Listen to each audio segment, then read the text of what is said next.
Yeah, not good. Brought to you by, let's get to the race report now, brought to you by CanTorque. And hey, maybe some of you put on the COVID-15, but hey, guess what? CanTorque did too, but it's all muscle. Because the next generation RT series low hydraulic actuators are now available. Stronger and more durable than ever. Range a demo at CanTorque.com. Colin Winston joins us. And Colin, lots going on in the racing world. I have to get your thoughts. Now, I guess I get it from a business standpoint. I think it's a pretty shoddy business move because had they canceled the race, then they'd refund the tickets. So they have a 2-lap race with no passing. Everybody stays in the same order they qualified, and that qualifies as the race, and people get half the points that they normally would in a full race. Like, has that happened before in F1, Grant? I don't watch as much F1 as I have the last year, of course, but like that just seems like a pretty bush league decision. I hated it. We were busy racing on the weekend, so I didn't even get to see the race. I'll for anyone who's watching the stream, I'm going to use the air quotes, the race. Forget about, let's take safety out of the equation, because I never want to see people race or get on track when, there's a risk, obviously outside of the normal risks of racing, where the powers that be decided that it was too dangerous to carry on. The 2 laps to put things into perspective were behind a pace car. There was no racing. They paraded around, and then parked. They tried to get things going. The rain just got worse, and they said, okay, we're going to declare that race over. Here's half the points for making 2 laps behind a pace car. How do you call that a race when there was no free running, where the guys never had a chance to get out? I mean, obviously it's a disaster for Formula One. Again, taking the safety element out, I don't question the fact that they called the race. I don't question the fact that they put the driver's safety and in turn the fan safety, because if some of these cars go off, at certain parts of the track where you can, like Sergio Perez lost control of his car before the race even started, heading out to the grid, he lost control. So, you could have lost the car anywhere. I don't question that whatsoever. Safety is always the first concern. But calling that a race where, some people spent over 10 hours at that track. I watched a video that showed, various people to get into the parking lot took up to 3 hours driving through mud to get parked, to get to your seats, to, get situated. Really, really very bad optics, to say the least, for Formula One here. They're moving on to Zandvoort and Holland, which is obviously going to be a very pro Max Verstappen track. They're saying that they're going to be making amends. They're looking at every possible opportunity, but we'll see how Formula One ends up handling this, because if you're able to get half points for 2 laps, I mean, fans should be at least able to get half of their money back at the same time. I mean, realistically, for their tickets, fans got to see Friday practice, Saturday practice, qualifying. So, I don't think that it should be a complete return, but I mean, there's got to be some gesture, some goodwill that, the track and the series say, like, we want to keep people. I mean, there were heart-wrenching stories of people who, spent more than their monthly rent to go to their first ever race. They spent, their vacation to go to this place. They, they drove, took train, they did everything that, they kind of put their life on hold. And this is what ended up happening, which is unfortunate, but it's a slap in the face to hear, people celebrating on the podium to see, that Formula One in their discretion said that this was a race. I mean, I really hope that common sense kicks in here. So Colin, in that moment, if you were in charge, how would you have liked to see that handled? As far as the fans, the racers involved, all the build up, how would you approach it? Just shut it right down, full refunds, and we move on to the next race, or and then consider the racers as well. They're trying to get the points and keep moving up the standings.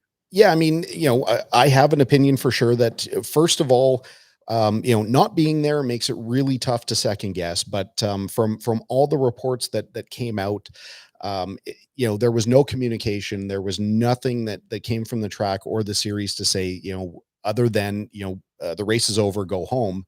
to give some indication of what what could happen in that scenario. Um, if you keep communication open with your fans, it makes life a lot easier. Even, to post something on social media to, to let the word spread from anyone that was checking up. I can see it from multiple standpoints. For the race venue, they've spent a considerable amount of money. These races are not free. All these tracks that host Formula One, that host IndyCar, that host, even our NASCAR Pinty series, they spend considerable amounts of money to get the series to go there. It's a big expense, and you have to put all the infrastructure in place. You have to, accommodate all these teams. So, from the track standpoint, to say, they've spent all the money, they need to recover something for that. I can't object to that. But from a fan standpoint, you can't say we gave you the value for what you spent. So, I mean, I would not, I wouldn't be asking for full refund, but some kind of partial refund and some kind of credit would probably go a long way to securing some of the fan, fan supporter to kind of soften the impact of these things. I mean, we did our race on the weekend at Mirabel. NASCAR in their discretion, we went through a bit of a similar situation. We had rain on Saturday in the road course race. We're equipped with rain tires. We stopped the race, put the rain tires on, and kept going. The fans didn't leave, which was really awesome to see. But the next day we were supposed to do the two races at Chaudière. NASCAR saw that the forecast was not good and it didn't look like it was going to change. So instead of asking our teams to make the 7 or 8 hour, return trip from Montreal to get up there, they just preemptively postponed the race. That was a very forward thinking decision. Now the flip side is we're going to be traveling, 5 weekends in a row, but for the, there's obviously going to be people who were able to go to the race on last Sunday, but they won't be able to go on the 18th when we come back. But that's just part of the deal. I mean, these are weather sensitive events. We can't run in the rain, and that when you get a ticket for an oval race. But there's always a couple of different ways. No matter what you do, you're not going to make everyone happy, though. Colin, that's the joys for the CanTorque Race Report, and let's continue down that road with this Circuit ICAR race. And it was, as you mentioned, a bit dry and wet, and Lacroix ends up getting his win. But when you qualify in one set of like weather, and then the race is evolves into something else, how much is that a challenge for both the drivers and the teams that are trying to get their race cars set up for setup A, and all of a sudden it turns to setup B? It's indescribably difficult. Racing in the rain is never easy, no matter how you do it. If you're racing in the rain, or you suspect you're racing in the rain, you can put a setup in the car that really accommodates that.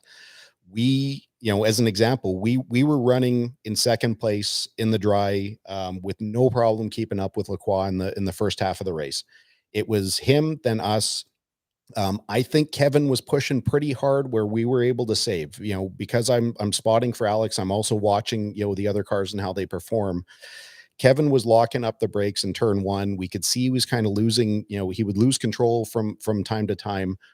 He was really pushing, and that's not a surprise. Kevin's a very aggressive driver.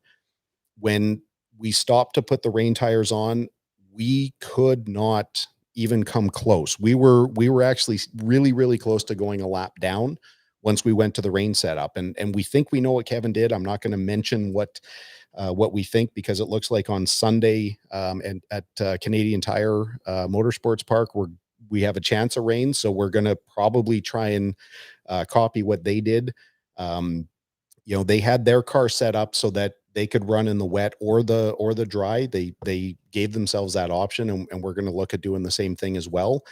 But in the course of the first 35 laps, Alex didn't forget how to drive a car, but again, he couldn't keep up. We were nowhere, and we had to fight mid-pack and backpack cars. We got spun by one driver on the opening lap. We dropped from second to basically the last car on the lead lap. We had to overcome lap cars, and it was a fight. Like, Alex is really, really good in the rain, and it took everything. So yeah, that's a super, super difficult transition. Congratulations to Lacroix though, because those guys, they had it figured out. He drove another great race. I mean, he's really got his head on straight this year, and it seems like they've got a pretty good package. We're coming up to a few of our favorite tracks here at Canadian Tire. We'll see how the things shake out. Hopefully we get one dry race though. Yeah, you definitely want some. Otherwise, it's just a challenge. We saw it. Too much rain isn't good. It's not safe, and it's not really necessarily as exciting because you can't get the racers to show their high level of skill all the time, which is I think ultimately at the end of the day what people like to see. Quickly, the NASCAR playoffs get going.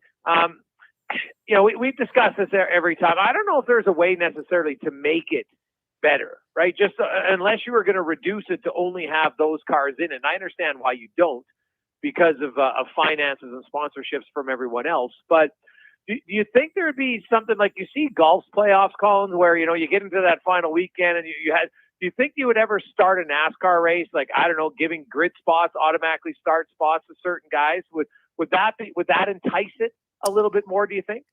I don't know. I just hate the whole thing. That's not a secret. PGA playoffs, if you don't make the cut at the end of the year, you are not competing with the other, FedEx playoff competitors. And if you don't make the cut after round one, or after event one, you don't move to event two. They cut it down until there's, a small group that goes to East Lake, and that's the way it is.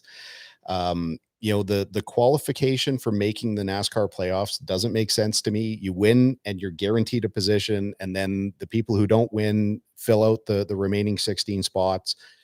Putting Daytona as the last qualification for these. I mean, Daytona was another disaster. I mean, between F1 and NASCAR, they absolutely stunk up the world, in my opinion. Maybe fans still like watching this. Maybe people love seeing the crashes. I don't, because I still see people that are at the wheel and they have to go home to their families. And these teams spend, like, the amount of race car damage that was created at Daytona on Sunday is in the multiple millions of dollars, and asking teams to spend that much where that over half that field is going away on the back of a wrecker is just it's it's really disappointing to me. But again, I'm not the only person who watches racing, and people seem to still like the restrictor plate to the tapered spacer races.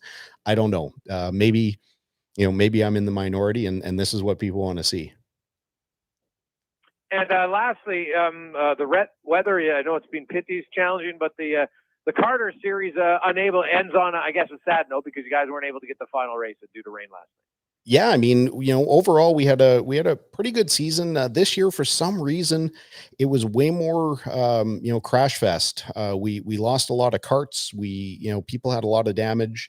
The incidents on track were much higher this year. I'm not sure if it's because we had newer drivers joining us, or if people are taking their club racing a little bit more seriously. But at the end of the year, we had repeat champion in our 397 category with Jared Freeston. This is 4 in a row for him. And in our category, newcomer Damon Shellamy.